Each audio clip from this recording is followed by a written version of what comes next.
Abraham Maslow, psicólogo americano, ele diz que o ser humano ele é motivado por suas necessidades fundamentais. E essas necessidades fundamentais, elas são preenchidas por certas escalas ao longo da sua existência. Embora haja uma finitude de bens materiais, há uma infinidade de anseios de consumo. O problema do superendividamento nas relações de consumo, ele agora é regulado por lei, porque o consumidor ele não foi capaz de se educar para prevenir, para se proteger das relações de consumo diante de tanta oferta de mercado. E o grande drama que ocorre ao consumidor é essa manifestação compulsiva do consumo. Por isso, surge a lei para dar contornos à questão. Eu sou Rogério Silva e esse é o nosso Extra Jurídico.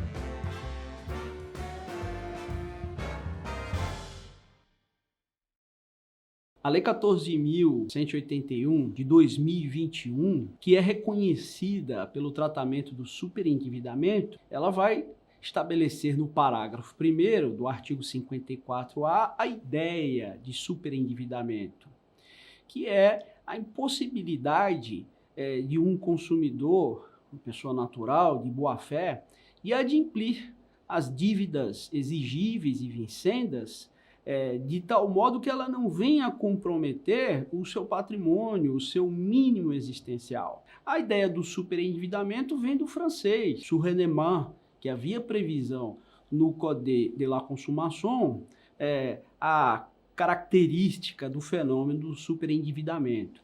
Aliás, um filme francês recente chamado Tudo o que Desejamos, ele trata na ficção do cinema de uma personagem que vive sob a égide do superendividamento e o caso vai parar num tribunal europeu, de modo que a coadjuvante é reconhecida por ser vulnerável perante o abuso financeiro do mercado. A sociedade mudou enormemente a sua vida econômica. Desde o discurso de John Kennedy, de 1962, em que se reconhecia a universalidade dos direitos do consumidor, que as constituições passaram a tratar da intervenção drástica dos direitos do consumidor nas suas cartas. Por exemplo, a nossa Constituição brasileira tem previsão no artigo 5º, inciso 32, e no artigo 170, inciso 5. Agora, não bastará o intervencionismo drástico na experiência econômica da vida das pessoas sem um planejamento de educação financeira para esta e para as próximas gerações, sob o risco de que a Lei 14.181 se torne ineficaz na sua inserção no Código de Defesa do Consumidor. O próprio caput do artigo 54A da Lei de Superendividamento, ele vai tratar na parte final que é preciso uma educação financeira para o consumidor. Agora, nós não podemos negar que esta é uma era de consumo, ou seja, nunca o mercado foi tão fornecedor de bens de consumo.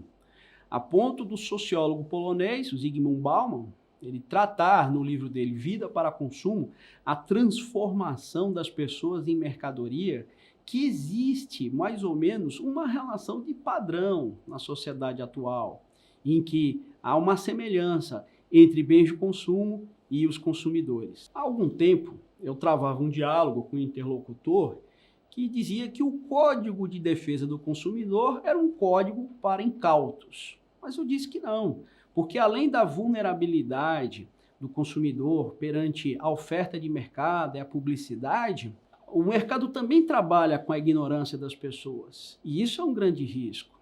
Uma coisa é você estabelecer um esclarecimento suficiente para um consumidor qualificado e esclarecido, e outra coisa é você estabelecer uma relação de consumo para essa multidão de brasileiros que mal reconhece a legislação.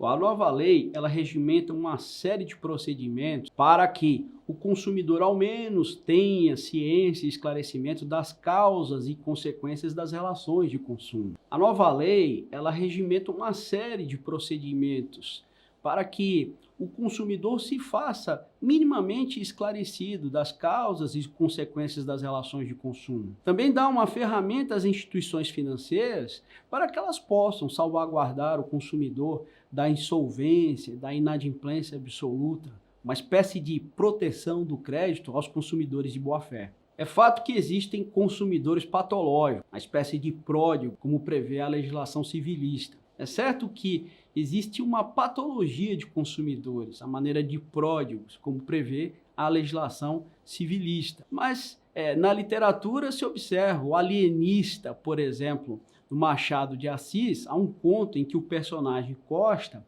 ele recebe uma vultosa herança e ele passa a emprestar parte desse dinheiro e depois acaba a míngua, numa situação de miserabilidade.